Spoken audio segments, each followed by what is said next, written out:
Sache Mojos. Ese es el título de nuestro programa cultural aquí en la radio. Pejamipko meme noviono. Pejamipko tata noviono. Buen día, señores. Buen día, señoras. Amutu eti ejamippo. Muy buenos días a todos. Gracias por acompañarnos y nuevamente bienvenidos al espacio cultural. En la edición de hoy tenemos una variedad de notas sobre cultura, las fechas históricas importantes y también una entrevista muy especial. Esta vez se las recomiendo. Alístense que ya comenzamos Sachemojos.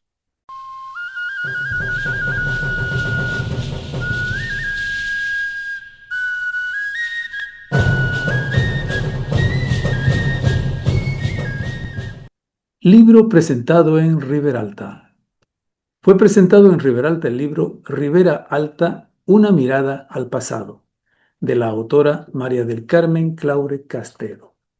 Fue un acto especial y finamente preparado. La obra de la escritora riberalteña fue presentada al público del norte la semana pasada.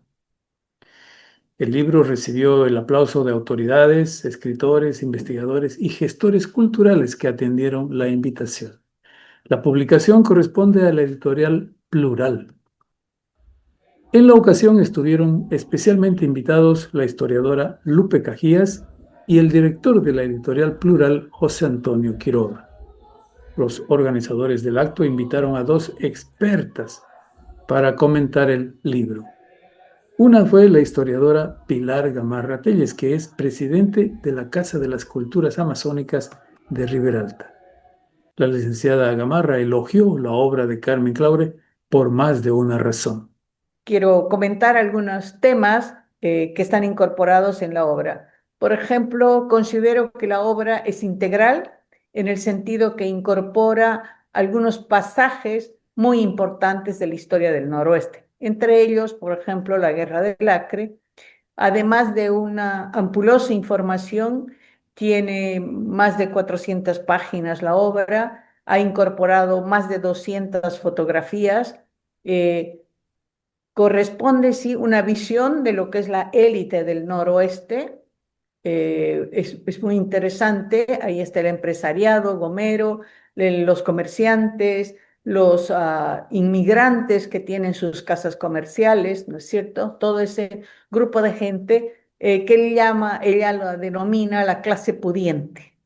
Junto a esto, hay un desarrollo, podríamos decir, en el noroeste, obviamente, de las clases sociales que ella llama los de abajo, ¿no? La clase de abajo, que nosotros podríamos ubicarla como la working class de Ip Thompson, ese historiador británico, ¿no? Es la clase trabajadora, esa clase trabajadora que aún espera ser incorporada a una historia regional del noroeste.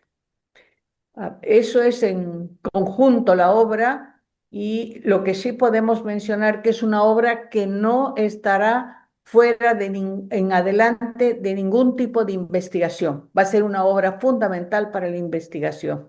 Así que no me queda más que felicitar a María del Carmen y honrar también toda la organización que ha tenido la Casa de la Cultura, de las Culturas de Riberalta, que es un trabajo muy arduo. Como conocen ustedes, estamos en formación, y este ha sido un espacio logrado a través de una organización muy profunda. Muchas gracias.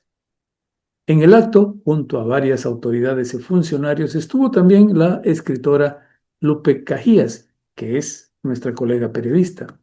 Lupe hizo un comentario sobre la obra presentada. El libro que hoy presentamos no es un libro de historia, no es un libro de sociología, de literatura, es un libro que ha nacido de las entrañas de una autora originaria de Riberalta que vivía mucho tiempo en el páramo y ha sentido esta necesidad, esta urgencia de contar de dónde venía y de compartir recuerdos con el añadido que ella lo que ha tratado de hacer es acompañar los recuerdos con documentación. En esta segunda edición de su libro tenemos más datos, más referencias, más lecturas, y hace que la lectura del texto de Carmen Claure Castedo de Valle se convierta en una serie de imágenes desde cómo empezó el Beni, por qué el Beni es un departamento dentro de la República de Bolivia, hoy Estado plurinacional, por qué tiene las características que tiene, cuál fue su importancia, cuál es su importancia, cuál es sus posibles caminos hacia el futuro, quiénes vivieron aquí, quiénes estuvieron, quiénes crearon empresas. Entonces, nos da una visión que realmente el lector va a gozar infinitamente. Por otra parte, el libro de Carmen Claure, que he podido ver casi desde su gestación, que data de varios años, al inicio recolectar párrafos, juntar fichas, él nos muestra cómo el trabajo de la palabra se va puliendo. Y eso es algo que he destacado muchísimo, tanto en la introducción como en otras presentaciones, porque Carmen es una muestra de quien se esfuerza con manejar el lenguaje, lo puede lograr con el ejercicio, con la lectura, con la atención. Y finalmente quiero decir que la autora forma parte de una población que tiene una sensibilidad muy particular por la cultura.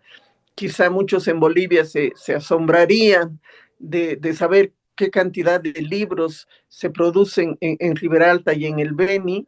Por suerte va a haber una feria del libro ahora en Riberalta en octubre próximo. Y también esta sensibilidad para la poesía, ¿no? Ya hemos escuchado al poeta amazónico con sus palabras, pero siempre hay esta tendencia a amar a la cultura, a las expresiones culturales. Lo único que se espera es que las autoridades den mayor espacio, mayor atención para que eso sea también más fortalecido. El libro Ribera Alta, una mirada al pasado, fue motivo de satisfacción en todos los asistentes al local donde se hizo el acto, el Club Social Progreso. La autora, María del Carmen Claure Castelo, fue felicitada por todos los asistentes a la presentación. Entre ellos estuvo el vicepresidente del Consejo Municipal, Alejandro Vaca, el alcalde de la ciudad, Fernando Pérez, y la corregidora municipal, Mirza Deromedis. El libro tiene como 400 páginas y su lenguaje es fácil de seguir. Varios testigos en la presentación opinaron que los maestros debieran leerlo y a su vez incentivar que lo hagan también sus estudiantes. Ojalá, decimos nosotros, estudiantes de colegio, de universidad, profesionales y de otras especialidades también se apeguen a esta obra. Sugerencia para autoridades, para concejales, para asambleístas, para los corregidores, para subgobernadores, directores, gerentes de instituciones, etcétera, etcétera. Y recuerden, a propósito de libros, que en octubre habrá una feria de libros en Riberalta.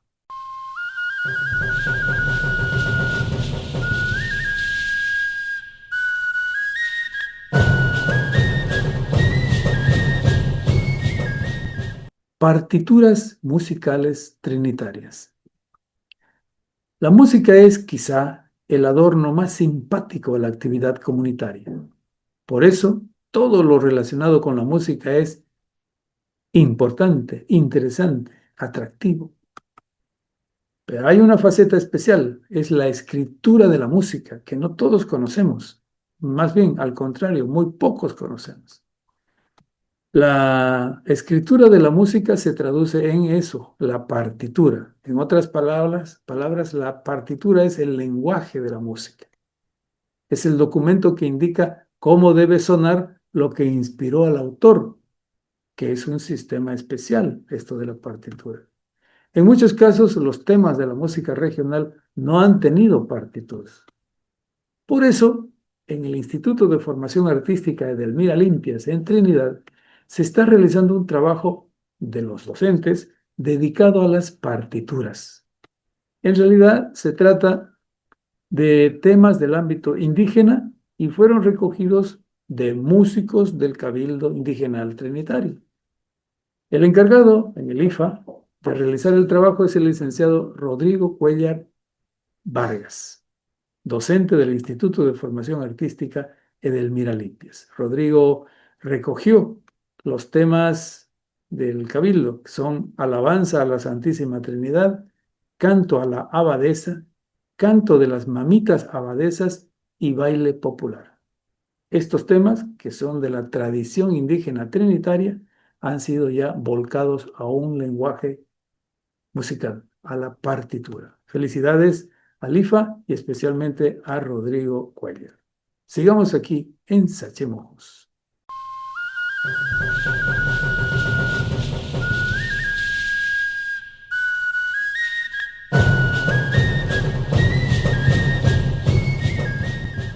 Llegó el palo encebado ignaciano. La Echapequena fiesta, es decir, la gran fiesta ignaciana, ya tiene el palo encebado. Por lo menos el palo todavía no está encebado. Conforme al programa establecido para la fiesta de este año, la Comisión del Gran Cabildo Indígena de San Ignacio llegó con el madero, el palo que servirá para el jocheo de toros.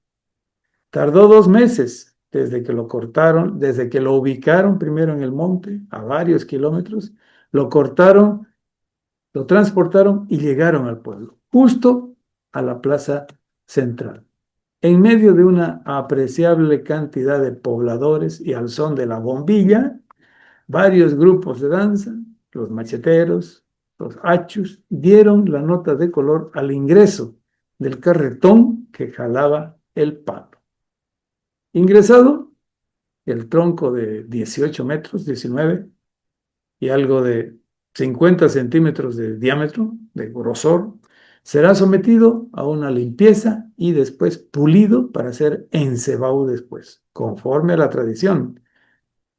Un día antes de la Echapequene, es decir, el 30 de julio, la pieza será colocada en su lugar, en el patio del jocheo de toros, detrás de la iglesia, por si acaso.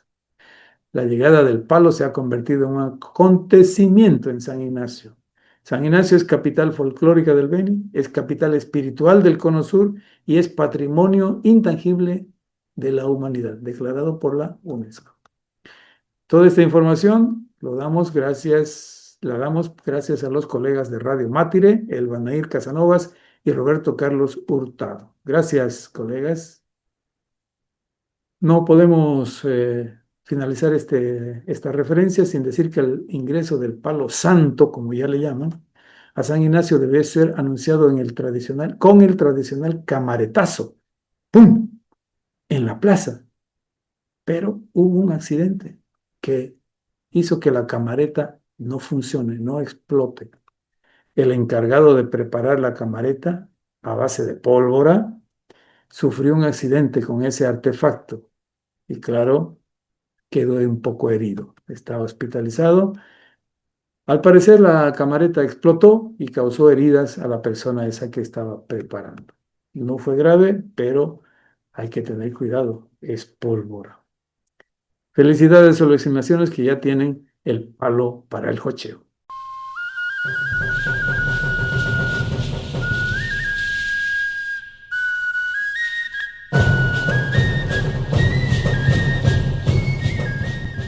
Día del Taquirari Pandinita.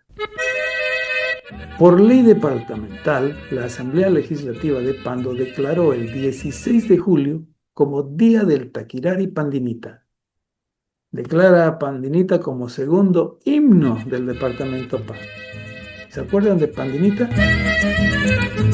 La decisión legislativa es parte de la norma sancionada el jueves pasado, 9 de julio, en sesión ordinaria, por unanimidad. Es lo que corresponde, ¿no? Lo que correspondía. Los asambleístas votaron todos a favor del texto propuesto. La misma ley eleva la popular canción al rango de patrimonio intangible e identidad cultural de Pando. La nueva ley será presentada formalmente en un acto el 16 de julio, fecha que se considera es el nacimiento oficial de Pandinita. Este año se recuerda el 72 aniversario de esa canción, cuando hace 72 años ganó el premio en un concurso en la ciudad de La Paz. En La Paz. En La Paz se hizo porque allá concursó esa letra en un certamen convocado por la Alcaldía Municipal de La Paz. Por si acaso, Pandinita ya es patrimonio cultural nacional por una ley promulgada en el año 2025. Bueno, los pandinos y todos los bolivianos debemos empezar a bailar con Pandinita. Sigamos con Sachemucos.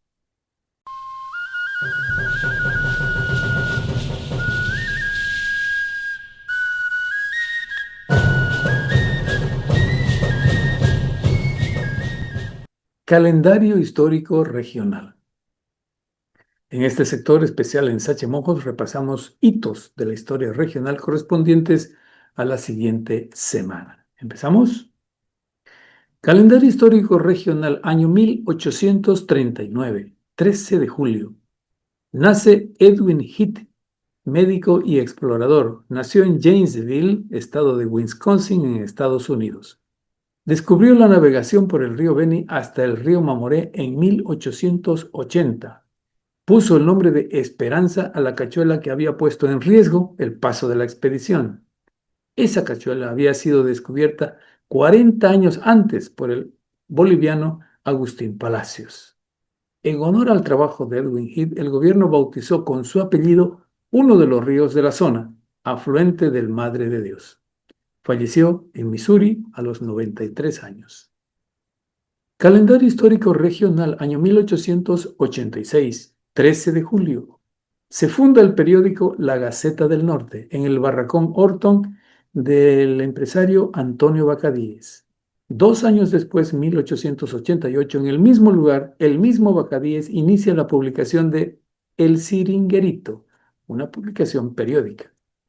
Antonio Bacadíes era apasionado también por el periodismo. Fue fundador, redactor y editor de varios diarios, entre ellos La República en Sucre en 1870, El Clarín en Potosí en 1872, La Voz del Oriente en Santa Cruz entre 1873 y 1876, El Semanario, también cruceño, editado desde 1870.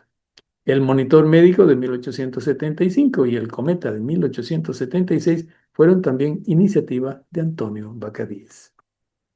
Calendario histórico regional, año 1937, 13 de julio. El coronel Germán Busch Becerra asume la presidencia del gobierno nacional, con carácter provisorio.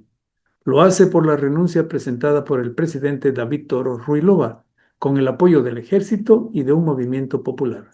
Bush tenía 34 años.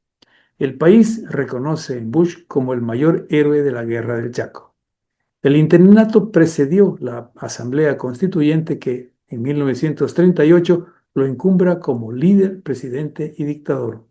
Murió en ejercicio de la presidencia en 1939.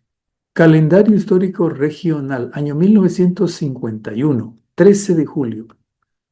Murió el profesor Mario Sayeli Sigliara en la comunidad indígena Moré, a orillas del río Itenes, frontera con Brasil. Vivió allí 4 años, a su manera, junto a su colega Luis Leigue Castedo, director del núcleo educativo Moré. En 1981, sus restos fueron trasladados a Trinidad. Nacido en Messina, Italia, fue educador, escritor y poeta. Dominaba 5 idiomas. Era doctor en Derecho Canónico. Vivió en Cochabamba, en Trinidad, Cachola Esperanza, en Rurrenabaque y en Riberalta. Calendario histórico regional, 13 de julio, Día del Idioma Itonama, por ley del Gobierno Municipal de Magdalena. Ley promulgada el 23 de agosto del año 2021. La ley declara el Itonama como idioma oficial del municipio de Magdalena en la provincia Itenes del departamento del Beni. Calendario histórico regional, año 1943, 14 de julio. Es nombrado obispo del Vicariato Apostólico de Reyes el sacerdote redentorista Juan Bautista Claudel. La Congregación del Santísimo Redentor en su provincia de Estrasburgo había recibido del Papa la confianza para administrar la nueva jurisdicción religiosa. El nuevo vicariato fue creado en septiembre del año 1942.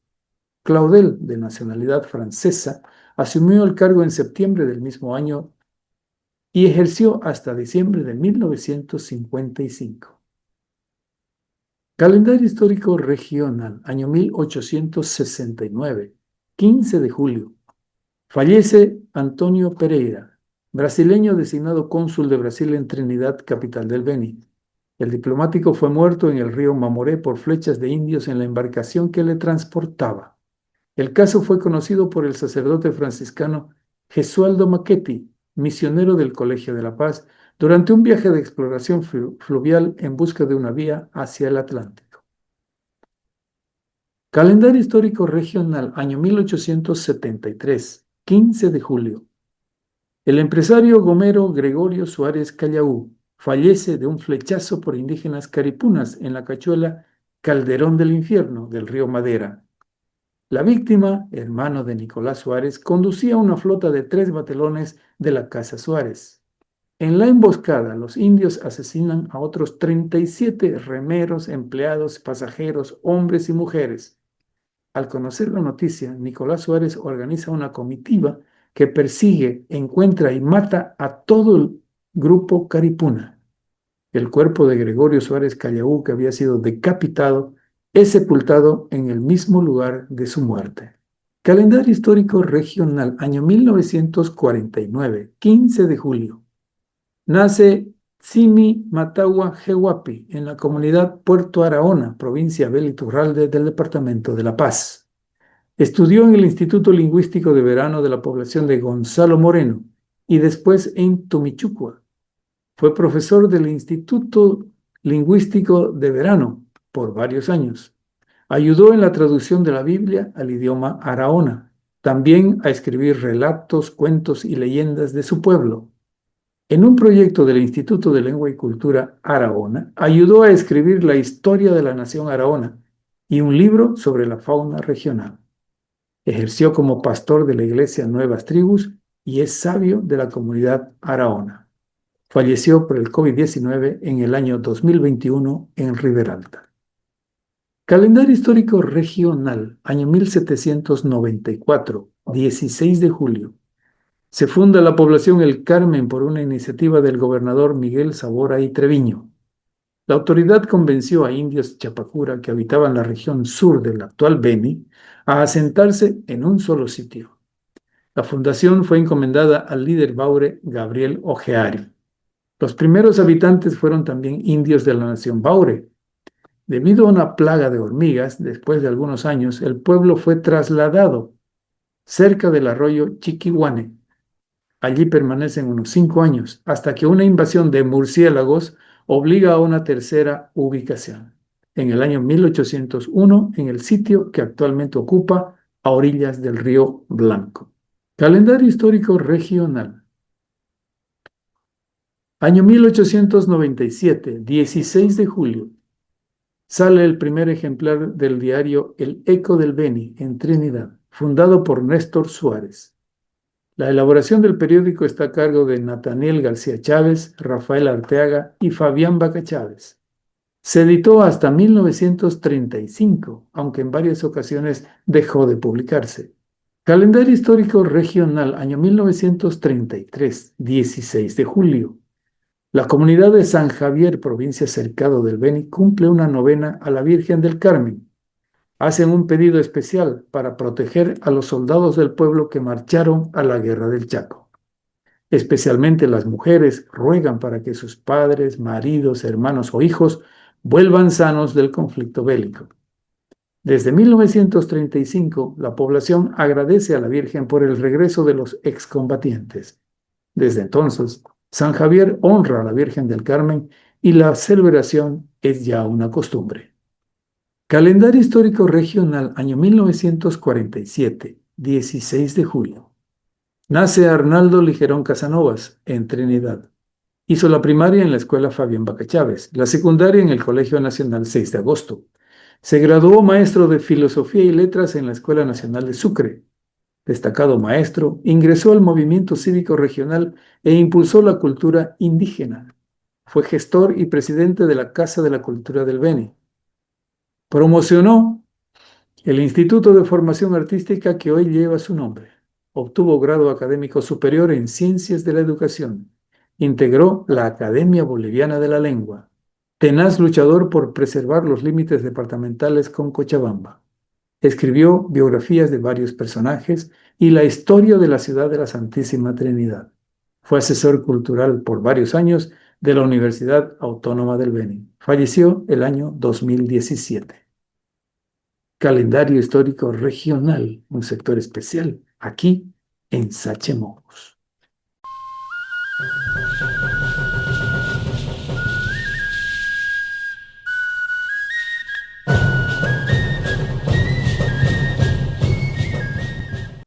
Las mamitas abadesas. En la época de la colonia española en América, desde el siglo XVII, en la región norte de la actual Bolivia vivieron grupos indígenas. Los colonizadores españoles le llamaron Provincia Mojos. Allí se instalaron los misioneros para evangelizar a los indios en la religión católica. Los sacerdotes crearon las reducciones. En esas reducciones, los jesuitas impusieron el gobierno comunal, llamado cabildo, o con un gobierno llamado cabildo, a cargo de los mismos indígenas. En el cabildo desde entonces hasta ahora existe una organización interna. En ese gobierno indígena existen varias formas de funcionamiento. El cabildo es eminentemente masculino, solo hombres, solo participan hombres. En esa organización hay otros grupos que se denominan parcialidades. Son grupos especializados en algo, en alguna actividad. Hay músicos, carpinteros, remadores y otras especialidades. Una de las parcialidades es exclusivamente de mujeres, la única. Es el grupo de las abadesas. Sobre el funcionamiento de esta parcialidad indígena, específicamente de las abadesas de San Ignacio, hay un libro, recién salido de la imprenta. Lo escribió un sacerdote, el jesuita Bernardo Mercado Vargas. El padre Mercado es sacerdote jesuita, también es antropólogo, y antes de ser cura realizó estudios de ingeniería civil. Es investigador y escribió varios libros. Actualmente es superior provincial de la Compañía de Jesús. Investigador, miembro de la Academia Boliviana de Historia Eclesiástica. Un personaje. Lo invitamos aquí a Sachemojos para que nos cuente de su investigación, nos cuente de su libro recién presentado sobre las abadesas de San Ignacio de Mojos.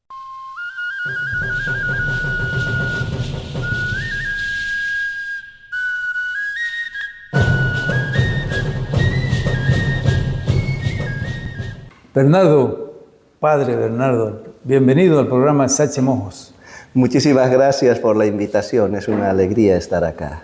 Para nosotros va a ser muy ilustrativo, creo, tenerlo aquí para hablar sobre un libro, Las mamitas abadesas. Reciencito está calentito, salido del horno.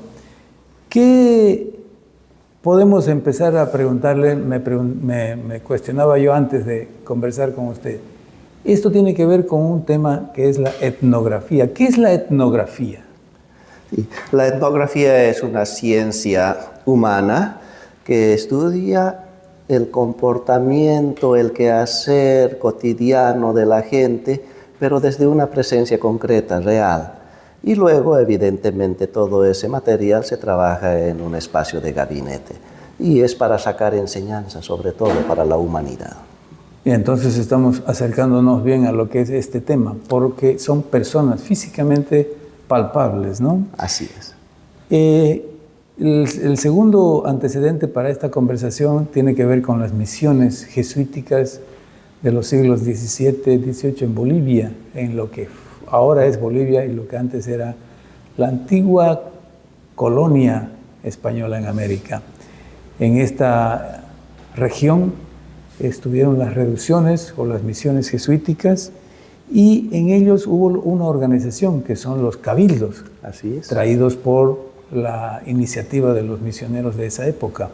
Y en los cabildos se organizaron grupos de trabajo que les llamamos o les llamaron parcialidades. Así es.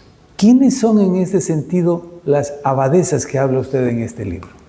Sí, ellas forman parte del Gran Cabildo Indigenal, así como se conoce hoy en San Ignacio, y es una parcialidad femenina, exclusivamente femenina. Tanto así que sus líderes, las caciques, también son mujeres. ¿Hay caciques mujeres ya? Así es. No había, ¿no? Sí. Desde el comienzo se organizaron en pequeños núcleos y siempre los tuvieron, porque es una parcialidad que funciona dentro de un gran aparato y el liderazgo tiene que ser ejercido dentro de ese contexto, ¿no? Y siendo mujeres tiene que haber una mujer. Una mujer. Y no solo una cacique, sino la primera y la segunda. Y si hace falta, una tercera. Hay una organización entonces una interna. Directiva. Así es, sí. No, ese es un asunto muy serio. Así como se las ve muy discretas, de perfil bajo, presentes como el alma del cabildo, no, al interior hay una maquinaria que se mueve, pero con una precisión increíble. Es un reloj suizo. Así es, totalmente. ¿Quiénes son, Padre Bernardo? ¿Quiénes son las abadesas? ¿Qué significa ser abadesa? En un comienzo, históricamente, se tienen registros de la casa de viudas, ¿no? En las reducciones, la economía era solidaria. Lo que se producía era para cubrir las necesidades de la población. De todos. De todos, ¿no? Y entre ellos, viudas, viudos, huérfanos y gente en necesidad, era una preferencia de la comunidad. Dentro de esta estructura social, pues estaban las casas de las viudas, donde ya habían estas mujeres que no solo se acogían al diario vivir, sino también tenían un ministerio. Este es el origen. Luego ya va apareciendo como parcialidad, como organización dentro del cabildo, las mamitas abadesas, también conocidas como memes, ¿no? En breve. Entonces, ellas son mujeres viudas que se agrupan dentro del cabildo para cumplir una misión. Esta misión relacionada directamente con la liturgia. Con la misa. Sí, y con otros quehaceres políticos, podríamos llamar. Por ejemplo, en la elección de una autoridad, ellas tienen voz activa. ¿En qué sentido? En que pueden decidir si va a proceder o no la elección. No solo eso, en el caso de que una autoridad se salga de lo establecido dentro de sus funciones, ellas pueden llamar a una reunión y pueden hacer el veto. Le iba a decir, eso es un veto. Así es, ¿sí? ¿Por qué? Porque tienen la autoridad moral. ¿Sí? Generalmente eran mujeres ancianas, ya porque los años acumulados en estas culturas se relacionan con la sabiduría y la experiencia, ¿verdad? Entonces son gente sensata que puede decidir sobre temas muy difíciles. Actualmente ya permite gente joven, pero tiene que ser una mujer muy bien formada en carácter, en criterio, en comportamiento, de una familia estable, con unos hijos bien criados, como dicen. Entonces ya se admiten actualmente. Entonces las abadesas son ese grupo de mujeres dentro del cabildo que tiene una función litúrgica, pero también una función social, política. Hoy le podríamos resumir con un refrán o casi una frase política: conocimiento es poder. Estamos conversando con el sacerdote Bernardo Mercado, que él es escritor, pero él es jesuita, sacerdote jesuita, que ha escrito un libro, Mamitas Abadesas, en el caso de San Ignacio de Mojos. Bernardo, ¿qué necesitan las mujeres para ser abadesas? ¿Cuáles son los requisitos? Sí, primero no eligen ser abadesas, las eligen las abadesas para que formen parte de ellas. ¿Quién las Es un elige? proceso muy interesante. Ya está constituido el grupo de abadesas, que por cierto se dividen en 3 grupos al interior, ¿no? Se ramifican. Están las abadesas de la Virgen, que tienen una consagración de servicio a la Virgen. Están las abadesas de Cristo crucificado, y están las abadesas del Camposanto. Históricamente se sabe que también existía una ramificación de las abadesas del coro, pero esto actualmente no está vigente, pero las 3 existen. Entonces, ¿cómo se elige? Las abadesas en sus reuniones, en sus momentos de oración, van, por decir algo así, haciendo un fichaje, ¿no? de las mujeres que podrían formar parte de las abadesas. Las van identificando. Así es. Y sería la ideal. Exacto. Y luego hay una aproximación. Las abadesas con esta capacidad de empatía, de convencimiento, se aproximan a ellas para invitarlas a que las conozcan. Una vez que participa ya del grupo, la van induciendo por lo que va aconteciendo al interior de las abadesas, hasta que en común acuerdo ven que sí podría incorporarse de abadesa. Y es cuando ya la invitan a la fase de la juramentación. Hay un juramento. Hay un juramento, y de por vida, y con unos símbolos muy bien marcados. ¿Cuáles son los símbolos? Por ejemplo, cuando una mujer acepta ser abadesa, ha de tomar como hábito el tipoy blanco, de unos ribetes muy discretos. Nada despampanante. El tipoy debe ser blanco. Blanco, con ribetes pueden variar los colores, pero ha de ser discreto. Ha de también tomar el hábito de vestir el tipoy con 2 trenzas muy sencillas, nada adornadas. Para los actos principales ha de tener para sí una escoba de jipurí propia, que no puede prestar a nadie, ni puede ser prestada. Se la entregan las abadesas en el día de la juramentación, y así por delante, ¿no? Entonces hay todo un rito, una ceremonia para incorporar una abadesa, y se hace en febrero. Le iba a preguntar, ¿cuándo se hace el juramento? Sí, se hace en febrero, en la presentación del Niño Jesús en el templo, ¿no? Coincide con la fiesta de la Candelaria, como también conocemos. ¿Y hay un proceso formativo en paralelo a esa previa identificación, selección? Es la escuela de la vida. Es cuando la futura abadesa ya va participando, sin ser abadesa, de las actividades, las responsabilidades que ha de desplegar por el resto de su vida, ¿no? Que yo les llamo los ministerios de las abadesas, porque son compromisos de por vida. No se han de romper estos compromisos. Muy en paralelo a la actividad de la iglesia. Sí, y entonces en la iglesia tienen funciones muy claras. Por ejemplo, limpiar el templo. A secas parece un servicio de limpieza nada más, pero en realidad, por eso le llamo ministerio, es que ellas, cuando barren el templo, purifican el templo. Hay un trasfondo teológico grande, por eso no cualquiera puede barrer el templo, porque para recibir a los nuevos feligreses se ha de recibir con un templo totalmente purificado, y ellas tienen esta facultad.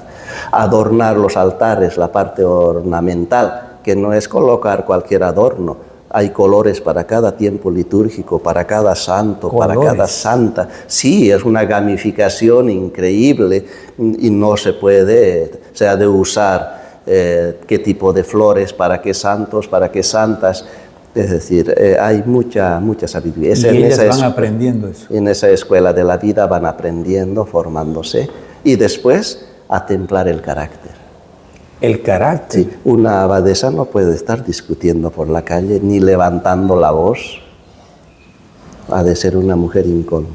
Por eso la población... Un comportamiento moderado. Moderado, un ejemplo de vida, pero ha de ser natural, nada fingido, porque no es por un espacio. No es por un rato. Para toda la vida, sí. No es que hubo una fiesta y así me debo comportar porque estoy afuera. En mi casa es diferente, ¿no? Sí, no, esto trasciende adentro y todo, afuera, ¿no? Y después las abadesas del Camposanto han de acompañar siempre y cuando las inviten, los novenarios, los rezos de los novenarios, ¿verdad? A preparar las limosnas, sean limosnas grandes, limosnas pequeñas, han de cuidar del campo santo, la capilla del cementerio, es decir, desplegan unas funciones muy concretas y las candidatas van pues aprendiendo en la escuela de la vida, ven todo un ritmo de vida y en un común acuerdo pues se incorporan en la parcialidad. Esto yo podría resumirlo con que es una tradición comunal. Así es, todo es en comunidad. Es muy propio a nuestros pueblos. El individualismo no tiene cabida en estas estructuras. El grupo al comienzo, el general, o ya las inscritas, digamos, entre comillas, como abadesas, ¿tienen una jerarquía? ¿Hay una directiva? ¿Hay una presidencia? Así es. Ellas tienen caciques, ¿no? Tienen una primera cacique, una segunda cacique, y si hace falta una tercera que organiza el grupo. Al interior, en esta ramificación, también tienen sus caciques, que son mujeres, ¿no? Lo único que tienen como externo del mundo masculino es el rezador. Suelen tener un rezador. Hombre. Casimiro Massa fue el último que yo sepa de estos nombrados por ellas, pero es exclusivamente para el momento litúrgico del templo. ¿Y este rezador lo designa el cabildo o ellas lo eligen? Ellas eligen, ¿no? Y con el consentimiento del cabildo. Todo es corporativo. Usted decía que originalmente el origen está en que eran las viudas y ancianas particularmente, pero ¿hay una aspiración de las hijas para ser abadesa o de la parte de la familia? Esto tendría que acontecer. Los tiempos van cambiando, ¿no? Los tiempos van cambiando, no siempre pasa. Es interesante. La juventud, mientras está cerca de la familia, comulga con esto y después hace una larga marcha por la vida.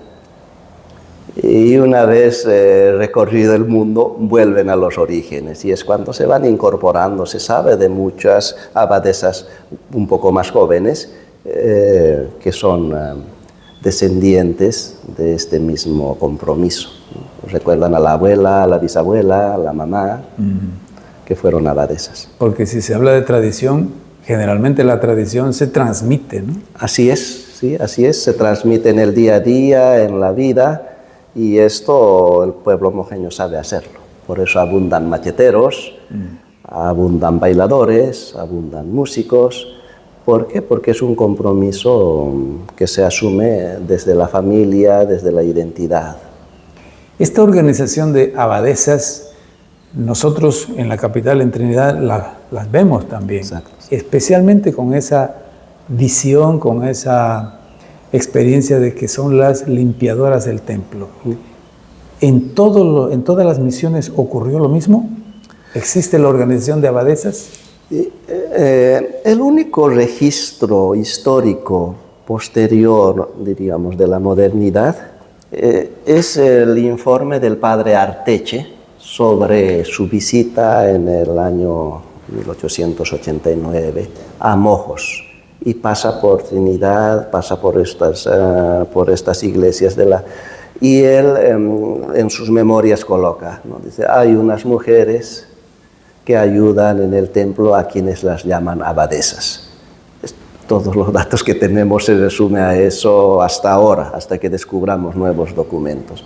Entonces se tiene entendido que la Compañía de Jesús tuvo esta apertura para trabajar de manera colegiada. Y se entiende, porque en una misión, en el tiempo de las reducciones, habían 3.000 almas, como dicen los informes, y habían 2 jesuitas. Entonces tenían que trabajar de manera colegiada. Por eso tienen el coro, tienen los sacristanes, tienen los doctrineros, tienen los rezadores, tienen toda esta estructura, que años después ha de desembocar en la estructura del cabildo indígena. ¿No? Y era una manera también de visibilizar esos liderazgos, ¿no? Sobre el cabildo se sabe, en San Ignacio de Mojos sobre todo, se sabe que tenía que haber en el ambiente donde se reunía el clero, por decirlo así, espacios específicos, silla para el primer cacique, silla para el segundo cacique, para el intendente. ¿no? Entonces, ellos participaban de esta manera colegial. Entonces, en todas las reducciones habían estas funciones. En la organización que nos ha explicado usted de las abadesas, hay una directiva. Se me ocurre preguntar, ¿no necesitan ellas un fiscal, alguien que las vigile, porque su comportamiento es ejemplar? Así es. Sí, son la parte moral del cabildo, ¿no? Como un tribunal de honor. Así es. Sí, y lo hacen con tanta naturalidad que tampoco tienen que demostrar el poder que tienen, ¿no? Es el poder que subyace, es la presencia que regula, ¿no? No es la voz cantante la que regula, sino es el comportamiento ejemplar que regula. Entonces ellas tienen un lugar, pero muy privilegiado, ¿no? Hoy se habla de promover a las mujeres, la participación de las mujeres como una gran novedad, pero esto viene desde hace tiempo ya haciéndose realidad, de una manera distinta, evidentemente. ¿Hay alguna forma en que se manifiesta este respeto a las abadesas en el mundo indígena? Y no solo en el mundo indígena, sino en el mundo en su conjunto. Hablo de San Ignacio de Mojos, una abadesa siempre es una mujer respetable. Carayana que pasa, saluda a la abadesa. Niño que pasa, saluda a la abadesa. No, sí, exacto, sí. Y ellas siempre van muy discretitas, ¿no? Caminan lento. Sí, la moderación en persona, ¿sí? El término medio de la vida. ¿Y el cabildo, cómo manifiesta ese respeto, ese reconocimiento a la mujer anciana? Pues es a partir de considerarla una parcialidad como las demás, ¿no? El cabildo, diríamos, tiene una parte ejecutiva, donde está el corregidor, los demás caciques y todos los demás, ¿no? Luego tienen que son como 20. Exacto, y tienen otro cuerpo, ¿no? Dentro del cabildo, que son las parcialidades, que son los que hacen posible el gobierno. El nivel operativo. Exacto. Y están después otro cuerpo que es más artístico, que son los bailadores y músicos, ¿no? Entonces estos tres cuerpos están muy bien articulados y las abadesas pues tienen su lugar como cualquier otra parcialidad. Atraviesan todo ese esquema. Están presentes en todo. Son el alma del cabildo, como le llamo yo, ¿no? Si el coro es la estrella del cabildo y del pueblo, las abadesas son el alma. Padre Bernardo, muchas gracias por esta explicación sobre las abadesas, como usted dice, un elemento central en la organización indígena. Pero no puedo terminar aprovechando la mención que usted acaba de hacer a las autoridades, al mundo carayana, a los blancos, a nosotros, los otros. ¿Reconocen a las abadesas las autoridades? ¿Y cómo lo hacen? Primero, dándoles su lugar, ¿no? Dándoles su lugar, y darles su lugar es colocarlas en el lugar que les pertenece, como autoridades morales, como autoridades para la vida, la mujer del consejo, ¿no? Yo no he estado más de 10 años en Mojos. Nunca he escuchado una queja de que alguien haya insultado o faltado al respeto a una abadesa. Y tampoco he visto levantar la voz a una abadesa. ¿Y los hombres indígenas también las tratan igual? Con mucho respeto. En el cabildo llegan las abadesas y todos a cuadrarse porque es esa presencia. Y en las fiestas están presentes de una manera tal que el ambiente se regula, pero también son las que saben irse discretamente. En el libro coloco el modo en que una abadesa muere, que es espectacular. ¿Cómo? En nuestra sociedad le tenemos miedo a la muerte, y es natural. Todos queremos prolongar la vida, y las abadesas también. Pero las abadesas se preparan para la muerte desde una conciencia temprana. Tanto así que una abadesa, cuando siente que ya le va a llegar su hora, que puede ser mucho después, prepara su propio ajuar funerario. Ella costura su tipoy con la cual van a amortajarla, prepara su rosario, las crucecitas de las palmas del año anterior, ¿verdad? Para colocar en los pies, en las orejas, prepara sus ornamentos y lo lleva a la iglesia para que el sacerdote bendiga aquello. ¿Eso sucede actualmente? Actualmente sucede, no todos los días, pero va aconteciendo según la abadesa vaya viendo. Pero imagínese lo que debe pasar por esa cabeza preparar todo aquello, ¿sí? Y una sábana enorme con una cruz grande, ¿no? Para cubrir su cuerpo, y en aquello pues todo recogido, bendecido, y se guarda para el momento en que llegará la hora. Me tocó participar en la agonía de alguna abadesa, pues van pasando todas a despedirse, van La familia participa de eso. Sí, pero sobre todo su parcialidad. Las abadesas van rezando letanías, ¿no? Requiems y todo. Es una naturalidad, como para decir, me gustaría morirme de esa manera, y preparar también. Y yo suelo decir, las abadesas mueren con la misma sencillez con la que caminaron por toda su vida. Y con la que llegaron a este mundo. Padre Bernardo, muchas gracias. Muy amable, una explicación muy valiosa, creo. Sus palabras finales al programa Sachemojos. Pues agradecer este espacio. Es una bendición tener estos programas para nuestros jóvenes, para nuestra sociedad, y para Bolivia.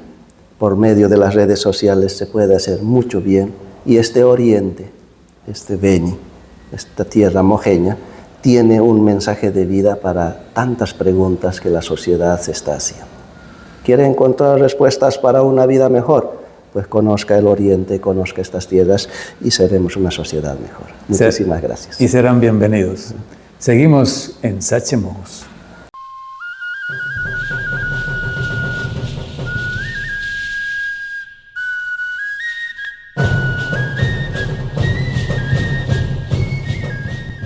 Las mamitas abadesas de San Ignacio. Producción intelectual del jesuita Bernardo Mercado Vargas, jesuita en ejercicio. Es provincial de la congregación. El libro está disponible en la parroquia de San Ignacio de Mos.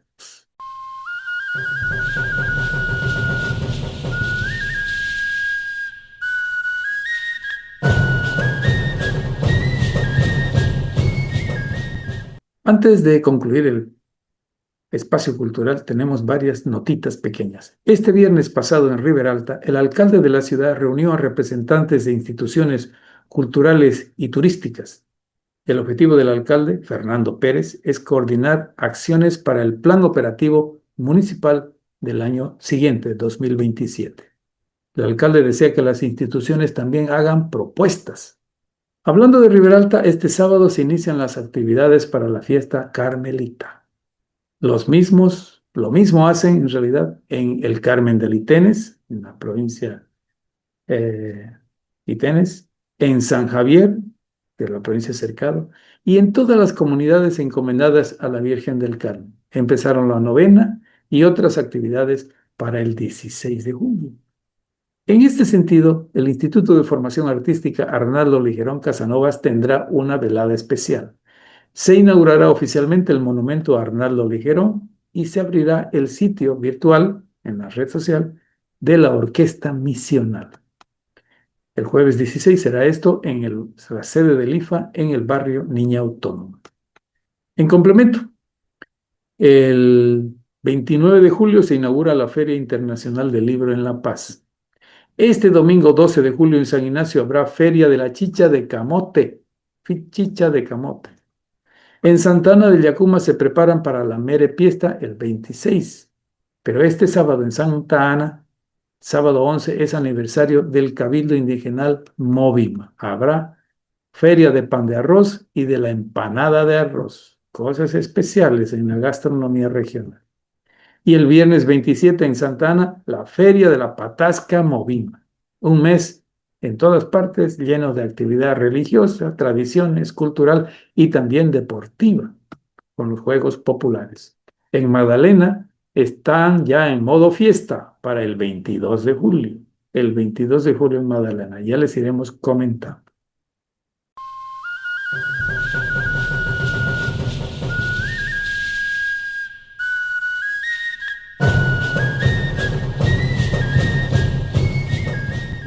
Finalizamos. Rusurupaya meme noviono. Gracias, señoras. Rusurupaya tata noviono. Gracias, señores. Bemukarine tepona semana. Nos encontramos la siguiente semana.